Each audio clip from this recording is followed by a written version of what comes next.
네, 그래서 오늘은 나를 건져내시리이다, 우리 나를 건져내시리라라는 제목으로 말씀을 나눌 텐데요. 이렇게 잡은 것은요, 37절에 보면 다윗이 하나님이 사자와 곰의 발톱에서 건져내셨기 때문에 블레셋 사람에게도 건져내시리다라는 믿음의 고백을 하고 있기 때문입니다. 이처럼 다윗에겐 하나님이 건져내 주신 경험이 있다라는 것을 이렇게 고백하고 있는 것이겠죠. 우리들에게도 이렇게 하나님이 우리를 건져내신 그런 구원의 경험들을 여러분들이 해본 적이 있을 겁니다. 유기성 목사님이 쓰신 내 안에 계신 예수님과의 행복한 동행이라는 책에요, 그런 내용이 나오더라고요. 세계적인 전도자이자 설교자인 D.L. 무디 목사님은요, 과거에 너무 초라했다고 합니다. 학력은 초등학생 졸업이 전부였고요. 친구들에게 많은 놀림거리가 되기도 했다고 합니다. 친구들이요, 이 무디 목사님에게요, 어린 시절 이렇게 놀렸다고 해요. 야, 너처럼 희망이 없는 사람이 또 있을까? 내가 우리 친구라는 게 너무 부끄럽다. 그러니까 무디는 늘 고독했다고 합니다. 교회에서도 주목받지 못하고 성경 말씀도 제대로 찾지 못했고 교회와 학교 생활에 잘 적응하지 못했습니다. 신학을 공부하기 위해 성경 학교를 찾아갔다가 입학을 거절당하기도 했습니다. 그러나 무디는 자신의 삶을 부끄러워하거나 열등감에 사로잡히지 않았어요. 누가 흉보면 당당하게 자신의 실상을 시인했습니다. 왜냐하면 빛이신 예수님을 알았기 때문입니다. 그는 예수님과 동행하며 살았기 때문에 예수님의 빛으로 사는 삶이었기 때문에 아무것도 그에게는 문제가 되지 않았다라는 것입니다. 저도 그런 생각을 좀 해보게 됩니다. 대한민국에 살면서 열등감 없는 인생이 어디 있으며 우울함이 없는 인생이 어디 있겠습니까? 그러나 진짜 문제는 열등감과 우울함의 문제가 아니라 저와 여러분들이 예수님과 동행하는 삶이 없는 게 문제라는 것이에요. 예수님의 빛으로 사는 삶이 없기에 어두움에 갇혀 살아가는 것이 문제라는 것이겠죠. 그 가운데 주님은 우리를 건져내 주실 수 있는데 그 주님을 저와 여러분들이 경험하기를 소망합니다. 첫 번째로는요, 가시적 신앙인을 하나님이 건져내십니다. 우리 31절 32절을 같이 읽도록 하겠습니다. 시작. 어떤 사람이 다윗이 한 말을 듣고 그것을 사울에게 다윗이 사울에게 말하되 그로 말미암아 사람이 낙담하지 말 것이라 주의 종이 가서 저 블레셋 사람과 싸우리이다 하니, 어떤 사람이요, 다윗이 한 말을 들었어요. 다윗이 골리앗을 향하여서 저 할례 받지 못한 사람이 하나님의 군대를 모욕하냐는 그 소문이 사울 왕에게까지도 전해진 것이겠죠. 제가 여기 일대지 제목을 이렇게 가시적 신앙인을 하나님이 건져내십니다라고 잡은 이유는요, 어느 책에 보니까요, 다윗을 이렇게 표현했더라고요. 다윗의 인생을요, 이렇게 표현했어요. 형은 경시했고 사울은 무시했지만 다윗은 가시적 신앙을 가지고 있었다, 이렇게 표현을 하더라고요. 다윗의 형은요, 엘리야만 봐도요, 다윗을 경시했습니다.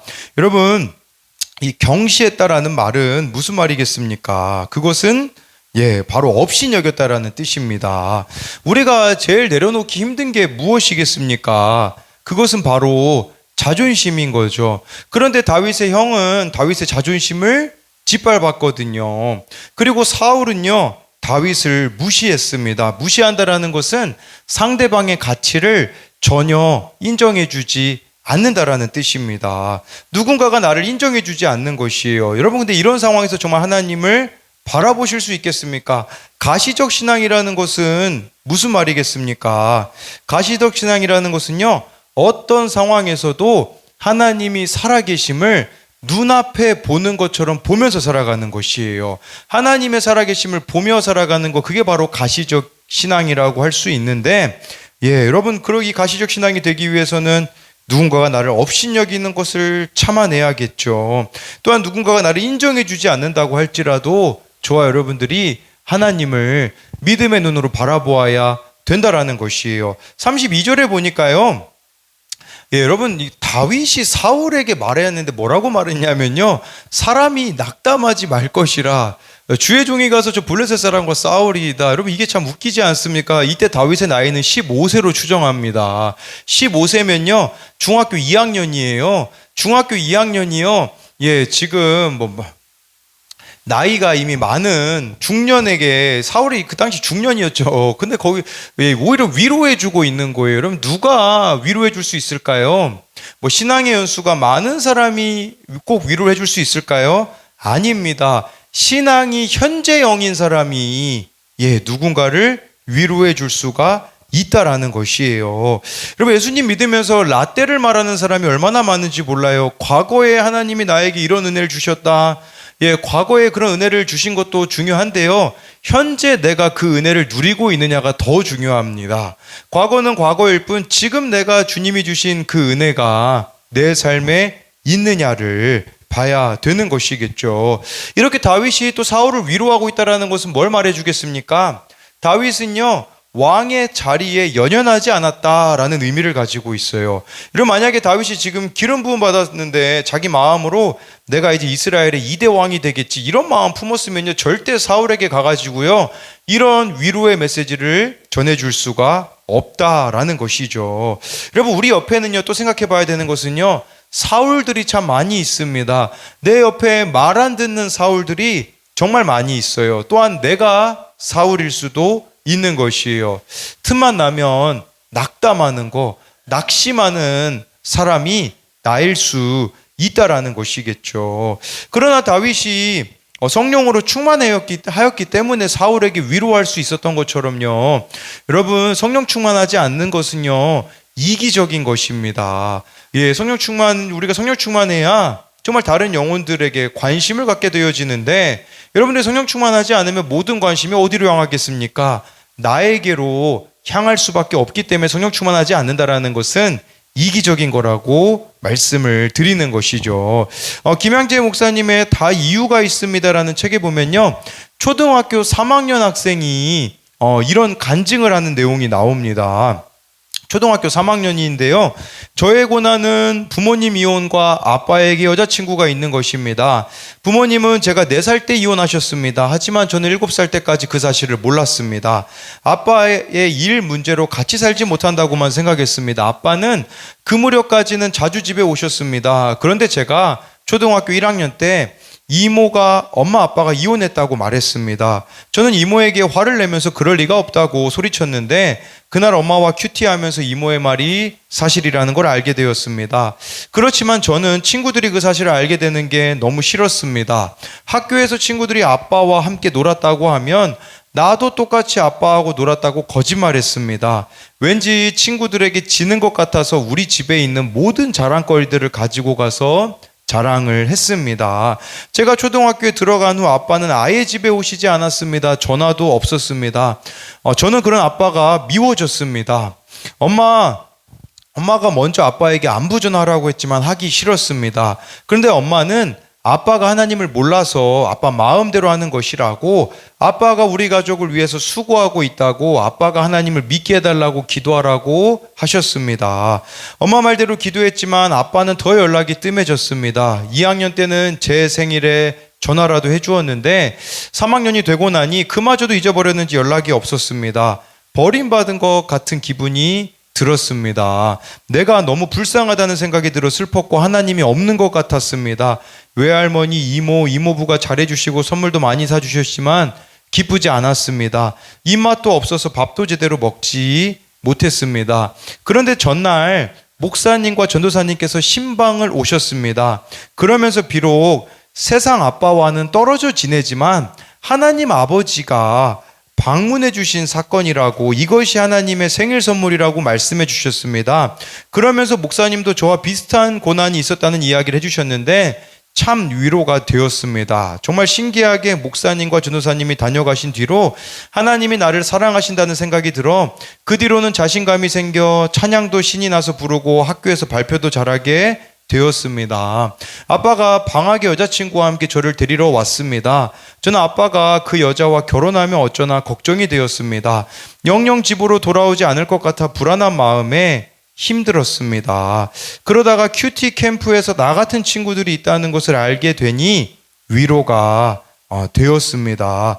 또 엄마가 저에게 이혼으로 상처를 주었다고 항상 미안해 하시는데 저는 엄마가 더 이상 미안해하지 않으셨으면 좋겠습니다. 왜냐하면 저는 교회 오는 게 너무 좋기 때문입니다. 제가 제일 좋아하는 교회 올 수 있게 해준 엄마에게 너무 감사하기 때문입니다. 라고 이렇게 고백을 했다고 하더라고요.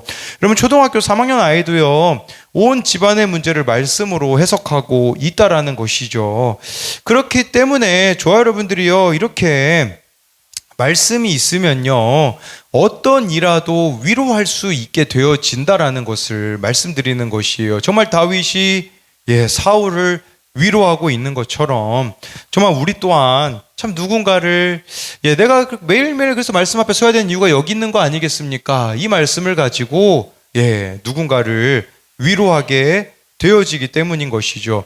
근데 말씀이 없는 인생은 어떨까요? 우리 33절 말씀입니다. 우리 같이 읽겠습니다. 시작. 사울이 다윗에게 이르되 내가 가서 너는 소년이요 그는 어려서부터 용사이민이라. 여러분, 말씀이 없는 인생은요 비교의식에 빠집니다. 다윗 보고 뭐라고 사울이 이야기하냐? 야, 너는 어린아이잖아. 근데 저 골리앗은 어려서부터 용사였어 라고 말하는 게요 비교의식에 빠져 있는 거예요. 여러분들이 말씀이 없으면요 비교의식이라는 지옥에 빠집니다. 비교의식이라는 지옥에 빠지죠. 절대 여러분들은 만족할 수 없을 겁니다. 말씀이 없는 인생은요 만족함이 없는 인생과 동의어라고 할 수가 있는 거예요. 그러면서요 이것저것 안 된다고 변명과 핑계거리만 늘어놓는 사람이 된다라는 것이죠. 그래서 이것에 대한 두 가지 적용 질문도요, 주변에 어려운 상황 앞에서 낙담하고 있는 사람이 있습니까? 그를 위로하고 권면할 주님의 말씀이 내게 있습니까? 또 한 가지는요, 말씀이 없기에 비교의식에 갇혀서 끊임없이 다른 이와 나를 비교하며 안 되는 핑계거리들만, 변명들만 늘어놓고 있지는 않습니까? 두 번째로는요, 일상에서 하나님이 나를 건져내신 간증이 있어야 합니다. 우리 34절부터 36절을 같이 읽도록 하겠습니다. 시작. 다윗이 사울에게 말하되 주의 종이 아버지의 양을 지킬 때에 사자나 곰이 와서 양떼에서 새끼를 물어가면 내가 따라가서 그것을 치고 그 입에서 새끼를 건져내었고 그것이 일어나 나를 해하고자 하면 내가 그 수염을 잡고 그것을 쳐 죽였나이다. 주의 종이 사자와 곰도 쳤은즉 살아계시는 하나님의 군대를 모욕한 이 할례받지 않은 블레셋 사람이리까 그가 그 짐승의 하나와 같이 되리이다 라고 말씀해주고 있어요. 여기 보니까요 다윗이 어리고 골리앗은 어려서부터 용사였기 때문에 싸움이 안 된다고 말하는 사울을요 다윗이 자신의 일상에서 살아낸 삶을 가지고 설득하고 있어요. 그래서 34절에 보니까 다윗이 목자로서 아버지의 양을 지킬 때 사자나 곰이 와서 양떼에서 새끼를 물어가면 35절에 그것을 치고 쳐 죽인 경험이 있다고 말해주고 있어요. 36절에 보니까 사자, 곰도 자기가 쳐 죽여보았기 때문에 이 블레셋 사람 골리앗도 자신에게는 문제가 되지 않는다라는 것이죠. 37절 우리 읽어보겠습니다. 시작. 또 다윗이 이르되 여호와께서 나를 사자의 발톱과 나를 이 블레셋 사람의 손에서도 건져내시리이다. 사울이 다윗에게 이르되 가라 여호와께서 너와 함께 계시기를 원하노라. 여러분, 이 37절에요 다윗이 자기가 사자와 곰을 이겼다고 말하지 않습니다. 많은 사람들에게 간증시키잖아요. 아마 이런 식으로 간증할 거예요. 내가 사자와 곰을 이겼습니다 라고 간증하는 사람들이 너무나 많아요. 교묘하게 자기를 높이는 사람들이 많거든요. 근데요 다윗은 그렇게 하지 않았어요. 내가 사자와 곰을 이긴 게 아니라 하나님이 이기게 하셨다라는 것을 말씀해주고 있는 것이에요. 그러니까 하나님이 다윗을 건져내신 것을 지금 다윗은 자랑하고 있었다라는 거죠. 여러분, 다윗의 이 경험이 어디서부터 비롯된 것입니까? 바로 일상입니다. 양을 치는 목자로서 그는 살아온 경험이 쌓인 것이라고 할 수가 있는 것이죠. 여러분, 이게 능력이에요. 다윗이 양치기로 살면서 얼마나 많은 허드렛 일들을 했겠습니까? 얼마나, 여러분, 그리고 양치는 직업이 사람들이 보기에는 또 무시가 되는 직업이었겠습니까? 그러나 다윗은 그에게 맡겨진 일에 충성을 다해 다는 것이죠. 저희 구역에 이제 속하여 가고 계시는 성도님이 계시는데 어제 구역 모임에서 그런 이야기를 하시더라고요. 차량 정비를 하시는데 퇴근 시간이 되어도요, 일을 꼭 뭐 30분이든 1시간이 퇴근 시간이 넘어도 꼭 마무리 짓고 가신다고 그렇게 이야기를 하더라고요. 그랬더니 우리 박봉춘 지사님이 그 이야기를 들으시더니 우리 직원들도 그랬으면 좋겠다고 이야기를 하시더라고요. 이제 우리 집사님 계신 곳에는 직원들이 5시 반부터 이제 퇴근 준비를 해서 딱 6시면 무조건 퇴근을 하면, 그러니까 일 30분만 더 하면 다음날 빨리 진행할 수 있는데 그걸 안 하니까 다음날에는 원래 30분이면 끝날 거를 1시간에서 2시간이 또 소요가 된다고 이야기를 하시더라고요. 그러면서 퇴근 안 하고 일을 더 하고 가신다라는 그 성도님에게 주인의식을 가지고 계신다고 이렇게 이야기를 드릴 수가 있었어요. 그럼 우리는 어떠합니까? 나는 지금 나의 일상에서 주인의식을 가지고 살아가고 있는가를 돌아보자라는 거겠죠. 아쉽게도요, 나에게 눈에 보이는 이익이 있을 때는 주인의식을 가져요. 그러나 눈에 보이지 않는 일, 드러나지 않는 일, 특히 하나님의 일에 대하여서는 주인의식을 갖지 않는 자들이 너무나 많다라는 것이죠. 여러분, 맡겨진 직분에 충성하고 있습니까? 정말 내게 맡겨진 양떼들을 위하여서 기도하고 있습니까? 다윗은 자신에게 맡겨진 일에 주인의식을 가지고 살았기에, 여러분, 다윗이 나중에 훌륭한 왕이 되는 비결이 뭡니까? 목자로서 잘 살았기 때문이에요. 목자로서 양을 잘 헤아렸기 때문에 왕이 돼서도 자기들에게 맡겨진 양떼들인 이스라엘 백성들을 잘 돌아볼 수가 있었다라는 것이겠죠.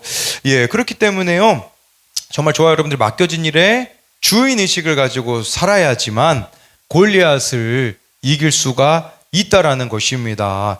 김양재 목사님은요, 집회를 가면 꼭 간증으로 시작하는데 집사 시절에는요, 오죽하면 그 교회에서 이런 요청까지 했대요.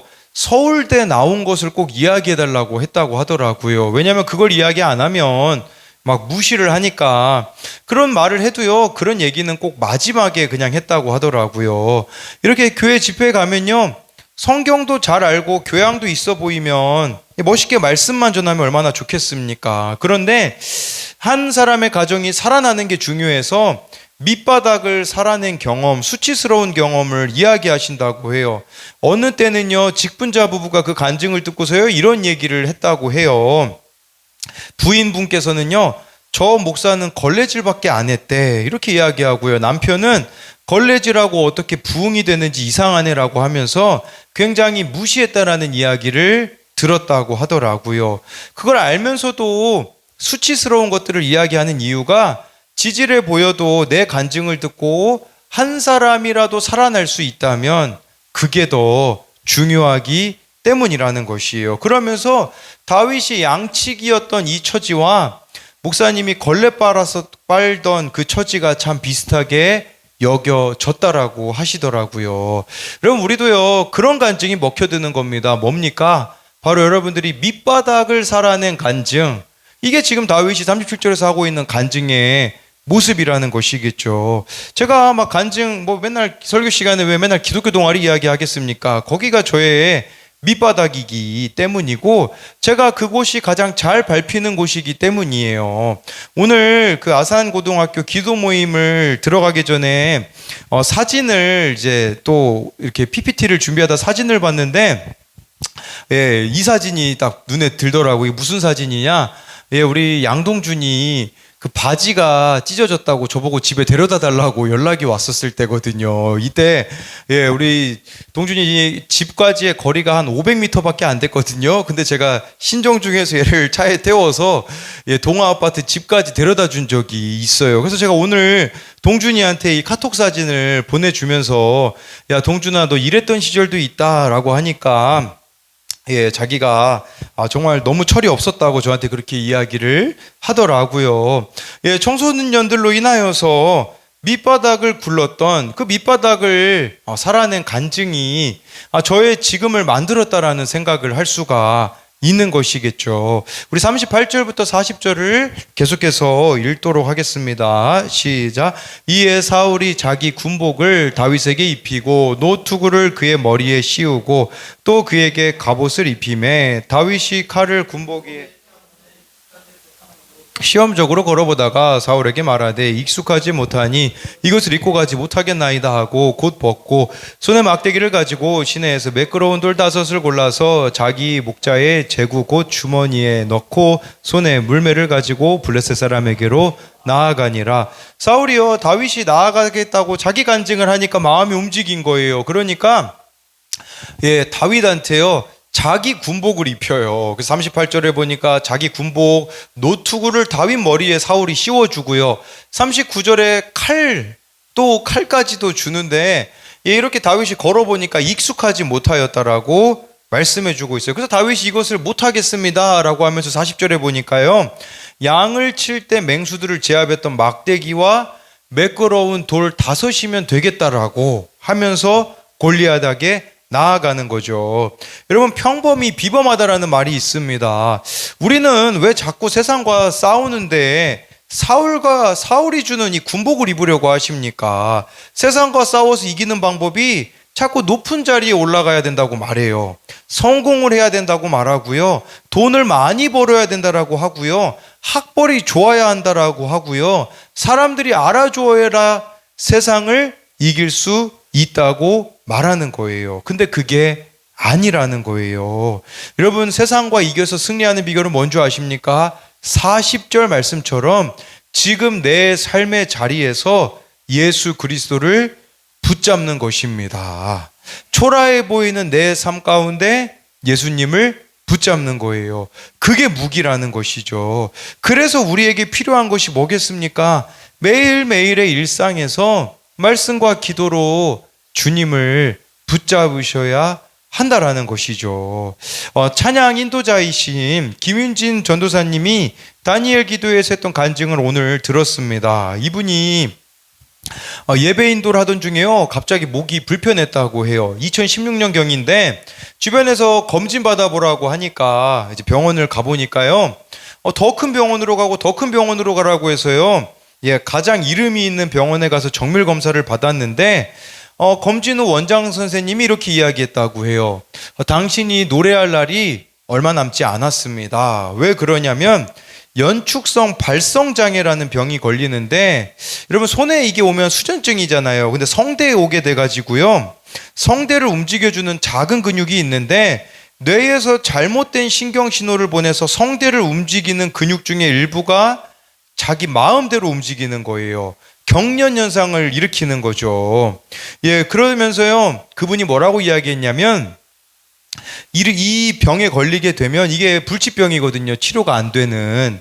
처음에는 목소리가 허스케질 거라고, 또 허스케지다가 조금 더 시간이 지나면 음이 자기가 생각한 대로 나지 않을 거라고, 쉽게 말하면 음치가 될 거라는 뜻이죠. 삑사리도 아무 데서나 나고요. 그러다가 병이 더 진행되면 나중에는 아예 목소리를 잃어서 말을 할 수가 없게 되어지는 병이라고 해요. 그러면서요 그 원장 선생님이 노래하는 직업이라면 지금은 당장 그만둬야 된다고, 그래서 1년 동안 쉬면서 치료를 받았다고 합니다. 그런데요 나중에 최종 판정을 받게 되었는데 완치 불가였어요. 더 이상 약물을 쓸 수가 없다고 했습니다. 그래서 지금은 어느 주사를 맞을 수 있는데 그거 맞으면 아예 노래는 못 부른다고 해서 지금은 일주일에 딱 한 번만 찬양을 하고 쉬는 식으로 살아가고 있다고 해요. 처음 이 병이 발병했을 때요 너무 슬펐다고 합니다. 찬양 인도자인데 설거지 하다가도 눈물이 나고 옷을 갈아입다가도 눈물이 나고 하나님께 낫게 해달라는 기도도 나오지 않았다고 해요. 그러면서요 내 삶이 분명히 하나님 안에 있는데 왜 내게 이런 일이 일어났을까 소화가 되지 않았다고 합니다. 어떤 말도 하지 못하고 엉엉 바닥에 엎드려 울고 있는데 갑자기 주님이 이런 마음을 주셨다고 해요. 윤진아, 앞으로 내 목소리가 나오지 않아도 괜찮아. 너는 내게 영원히 노래하는 사람이야. 왜냐하면 너는 삶으로 노래할 수 있잖아. 내 삶의 무대에서.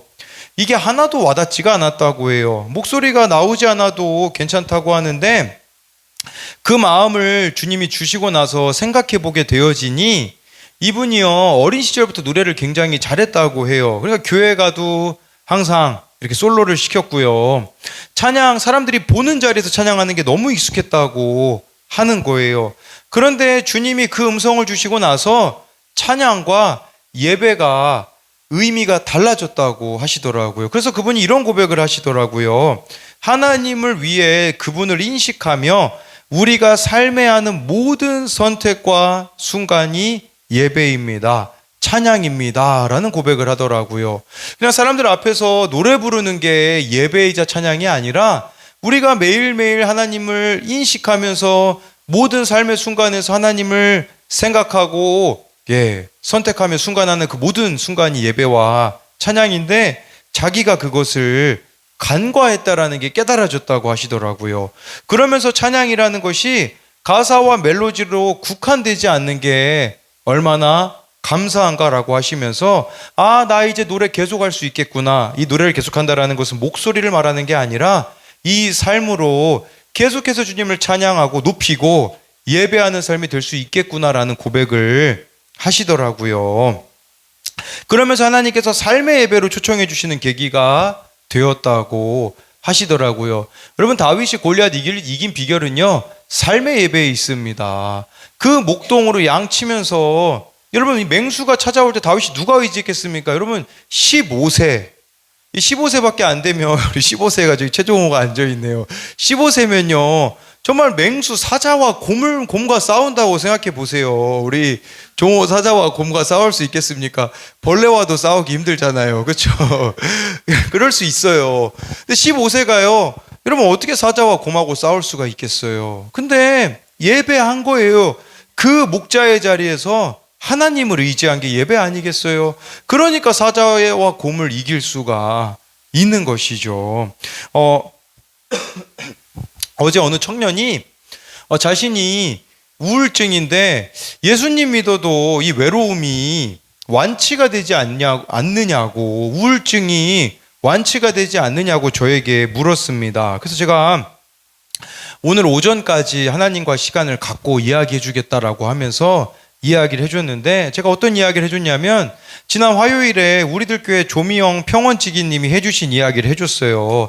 그분은 조울이 너무 심하시대요. 대학생 때 막 그 축제 기간이면요, 너무 밖에서 놀아서 에너지를 다 쓰고 집에 오니까 응급실에 실려간 적도 있대요. 그러니까 너무 이게 막 조울이니까 너무 막 신날 때는 모든 에너지를 다 쓰는 거죠.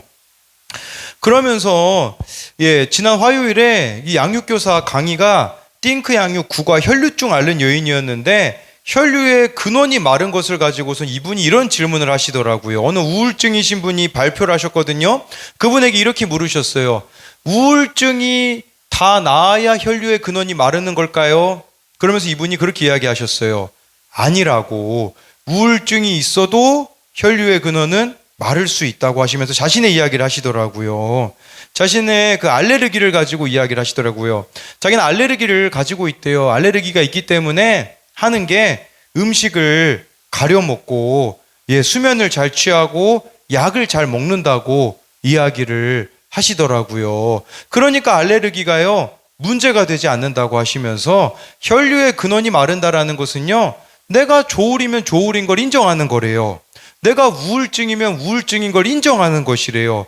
그게 혈류의 근원을 마르게 해주는 거라고 하더라고요. 그러면서 진짜 문제는 나에게 조울이 있는데, 내가 우울이 있는데 그걸 조울증으로, 우울증으로 방치해서 나아가는 게 문제라고 하시더라고요. 모든 인생이요, 조울이 있을 수 있고요, 우울이 있을 수 있거든요. 그런데 그걸 내가 인지하지 못하고 방치해서 그 다음 단계로 나아가는 것은 나의 문제라고 하시더라고요. 제가 그 이야기를 듣는데 저는 참 우울한 사람이거든요. 근데 감사하더라고요. 그러면서 이 우울증이 있다는 청년에게 그렇게 이야기해 줬어요. 목사님도 우울증인 사람이거든. 그런데 이것이 우울증으로 가느냐는 나의 문제라고 하더라. 내가 우울증이 있기에 우선 지금 너에게 필요한 것은 약을 먹는 거란다. 이 친구가 약을 안 먹으니까 자꾸 사람을 의지하거든요. 그 약을 먹지 않으니 친구에게 의존하게 되는 거고, 그게 사실 너를 피곤하게 하는 일일 뿐만 아니라 상대방을 피곤하게 하는 일이란다라고 이야기를 해줬어요. 예수 믿는다고 모든 외로움이 사라지거나 우울증이 사라지는 건 아니야. 목사님도 예수님을 믿지만 우울한 게 여전히 있고, 내가 알듯이 목사님 성격이 바뀐 것은 아니야. 여전히 목사님은 사람들을 만나는 게 두렵고 불편해. 그런데 그걸 내가 알고 사느냐 모르고 사느냐가 엄청난 차이를 만드는 것 같아. 나는 이런 모습을 알고 인정하거든. 그래서 이것에 대해서 대처하기 위해서 때로는 혼자만의 시간을 갖기도 하고, 나같이 우울질인 사람은 밤늦게까지 깨어있으면 별 생각을 다 하거든. 그러니까 목사님은 일찍 자려고 한다라고 이야기를 해줄 수가 있었어요. 예, 그렇게 바라보니까요, 우울질이 문제가 되지 않더라고요. 오히려 감사하더라고요. 왜 감사한 줄 아십니까? 저는요, 혼자 있을 수가 없어요. 왜 그렇습니까? 예, 계속 사람들을 만나야 되니까. 저는 사람들을 계속해서 만나는 게 저에게 너무 힘든 일이었었거든요. 근데 바꿔보니까 감사한 일이더라고요. 사람들을 계속 만나니까 우울증으로 가지 않는 거구나. 그럼 매일 새벽 기도에 이 말씀을 준비해야 되니까 나를 하나님이 지켜주시는 거구나 라고 하면서, 예, 그 청년에게 또 오늘 이 청년이 나눔을 올렸더라고요. 이렇게 큐티 나눔을 했어요. 오늘 들은 말에는 내가 외로움 때문에 하지 말아야 할 행동과 위험한 행동을 하고 있고, 그것을 조절하고 끊을 수 없기 때문에 약이 필요하다라는 뜻이 담겨져 있다라는 것을 깨달았다. 그제야 마음이 괜찮아지고 나를 향한 사랑이 보였다. 나는 정말 싸움의 대상을 모르는 엘리압 같다. 혼자 있는 시간에 느낄 외로움, 그 외로움을 실제 느끼는 것보다 더 두렵게 느끼게 해서 하지 말아야 할 행동을 하는 행동을 계속하라고 부추기는 사단과 싸우고 싶다. 그래서 제가 그 청년에게 뭐라고 오늘 또 답장해 줬는지 아십니까? 이렇게 이야기해 줬어요.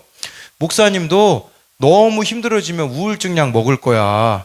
그래도 그 가운데 하나님을 사랑하면서 살아갈 거야 라고 이야기를 해줬어요.